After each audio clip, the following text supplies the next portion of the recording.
वे सज्जन मेरे पास में आए और बोले कि आज रात में मैं सो नहीं पाया। तो मैंने कहा क्यों नहीं सो पाए? गर्मी थी इसलिए? बोले नहीं, वाइफ पंखा डुला रही थी, बिजली चली गई थी, गर्मी तो नहीं लग रही थी। तो हमने कहा फिर क्या हुआ? बोले वाइफ कुछ ऐसी बातें कह रही थी जिसके कारण पंखा तो डुला रही थी, शरीर तो ठंडा हो रहा था, लेकिन दिमाग गर्म हो रहा था। याद रखना, बाहर की शीतलता आपके शरीर को ठंडा कर सकती है, लेकिन बाहर की शीतलता आपके मन को शीतलता प्रदान नहीं कर सकती है। इसलिए बाहरी सुविधाओं से मन को शांति नहीं मिलती है। मन को शांति समझदारी से मिलती है, सहनशीलता से मिलती है, विवेक मिलती है, और जहां प्रेम होता है वहां मन को शांति प्राप्त होती है। तो मैंने कहा कि ये तो ऐसे हुआ जैसे वो, तो मैंने किसी सज्जन से पूछा ये क्या बोल? तो बोला चना। तो हमने कहा वो बड़ा बड़ा लगा हरा भरा वो क्या है?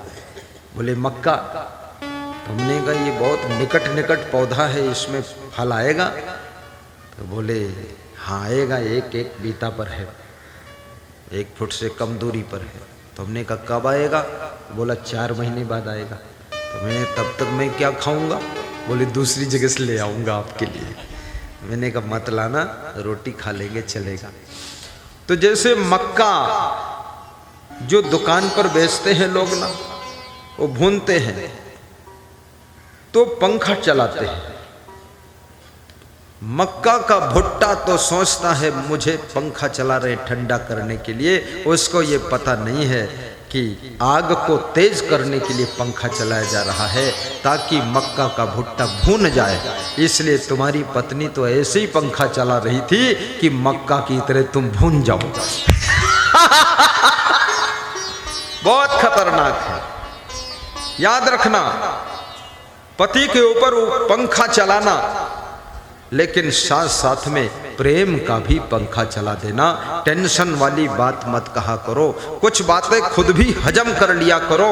दाल चावल सब्जी रोटी खीर पूड़ी तो सब हजम करना जानते हैं, लेकिन जो बातों को हजम करना सीख ले वो व्यक्ति धरती का महान देवता होता है, और वो जहां रहता है वहां शांति रहती है। मुझे जीवन में याद है हजारों बातें मैंने हजम कर लिया है, कभी कहा ही नहीं हूं, कहूंगा भी नहीं। जानता हूं, देखता हूं, सुनता हूं। जिस दिन कह दोगे उसी दिन एटम बम फूटेगा, कहना नहीं। सहना है, और सहनशीलता को तप कहा गया है। गम खाना भी सीखो। गम समान भोजन नहीं, जो कोई गम को खाए। अम्बरीश गम खाइया, दुर्वासा बिल लाए। गम का जहर जिसको पीना आ गया।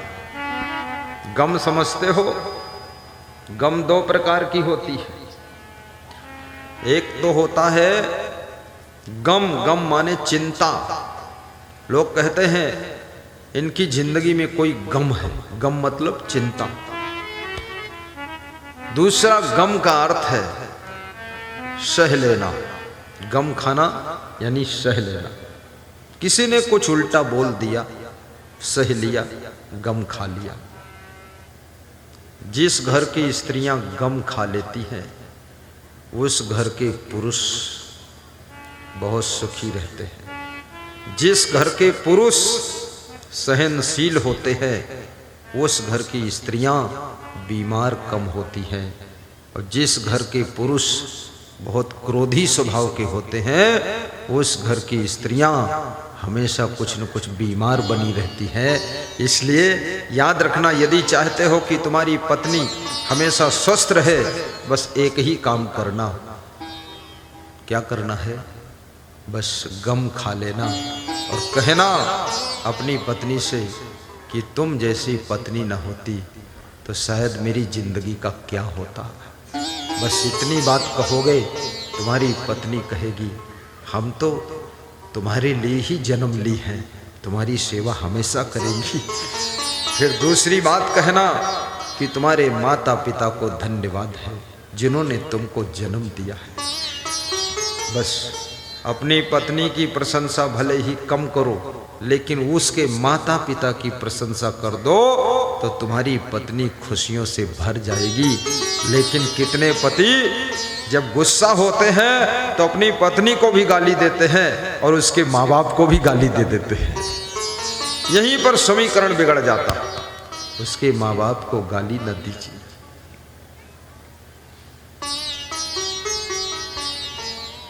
तंदुरुस्ती और सेहत चाहने वालों सुनो,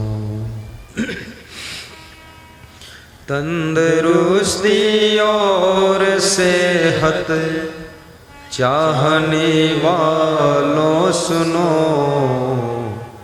सोना गलत है आपका। गाइए, बस 15 मिनट और बचे हैं सत्संग के, फिर बंद हो जाएगा सत्संग।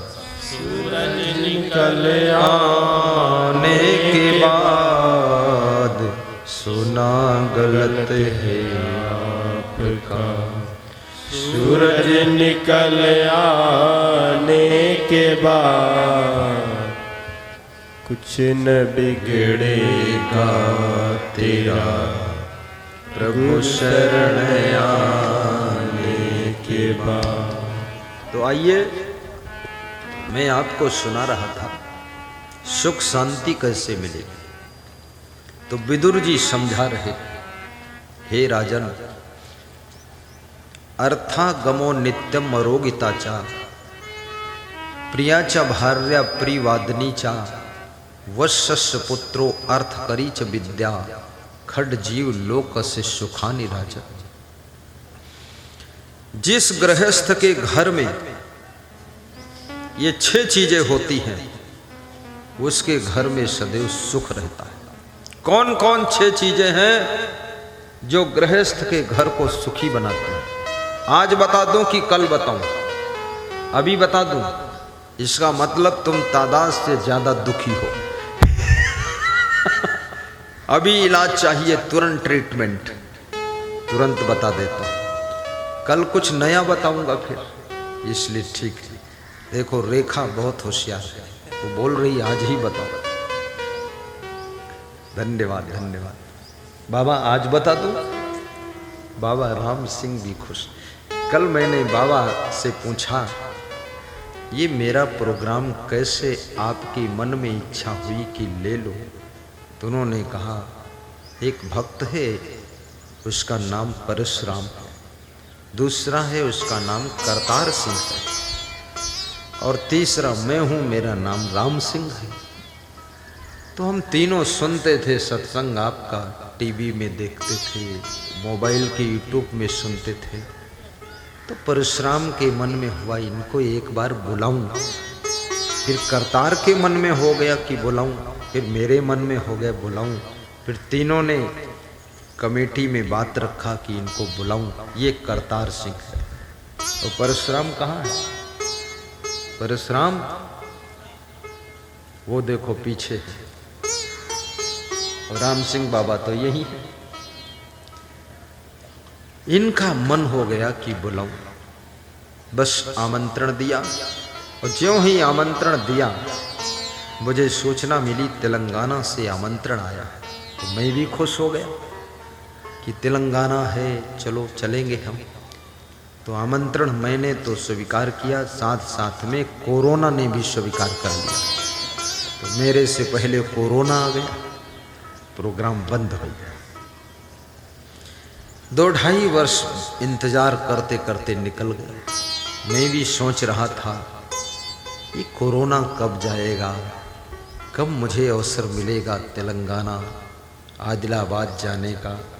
मुझे बहुत खुशी थी क्योंकि मैं पहली बार सत्संग करने के लिए आपके आदिलाबाद ज़िले में आया हूँ। तो एक नया ज़िला और नया स्टेट, तो थोड़ा मन को ज़्यादा आकर्षण होता है कि वहाँ के लोग कैसे होंगे, चलो देखेंगे चल के, वहाँ फसलें कैसी होंगी, वातावरण कैसा होगा। तो यहाँ तो बहुत गर्मी होती है। हमेशा ठंडी ऋतु में तेलंगाना आने लायक है, गर्म प्रदेश है। अभी मैं यहाँ से उतरकर क्यों गया था, मैं कपड़ा उतारने गया था, बहुत गर्मी लग रही थी, पंखा पीछे चल रहा है। ऐसा अच्छा प्रदेश है, तुम ऐसा कुछ जंतर मंतर करो, जादू मारो कि ठंडी में मैं इधर ही रहूं और गर्मी में मैं भी ऐसा मंत्र मारूं कि तुम गर्मी में हमारे आश्रम तरफ चलो, वहाँ ठंडी बहुत है, गर्मी नहीं लगेगी, वहाँ बहुत अच्छा शीतल मौसम है।